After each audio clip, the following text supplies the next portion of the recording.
একটা মিথ্যে দিয়ে হয়েছিল শুরু। ভাবলাম নিছক একটা ভুল, কেউ জানবে না, হারিয়ে যাবে, আলো আসবে, ঢেকে দেবে ধুল। তারপর এলো আর এক মিথ্যা, প্রথমটাকে ঢাকতে।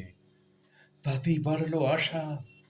আরো একটা, আরো একটা, পিছনে ফেলে এলাম প্রেম আর ভালোবাসা। তারপর একটু পাপ, সেটা ঢাকতে আরো পাপ, আরো ভারী, আরো ধূর্ত, আরো ভয়ঙ্কর। চোখে চোখ রেখে শুরু করলাম বেইমানি। ভেবেছিলাম পাপ ঢেকে ফেলবে সময়ের চাদর, কিন্তু না, একটা মিথ্যা ঢাকতে এলো আর একটা মিথ্যা। একটা পাপ চাপা দিতে করলাম আর এক পাপ। একটা দুর্নীতি ঢাকতে নতুন নতুন ষড়যন্ত্র।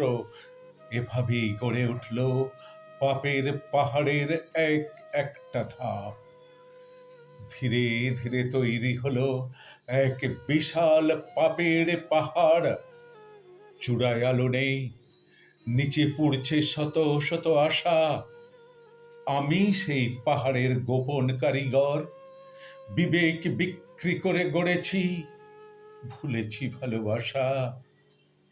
আমি আজ দাঁড়িয়ে আমার তৈরি সেই চূড়ায়, যেখানে আমি অভিযুক্ত, আমি সাক্ষী, আমি ঋণী।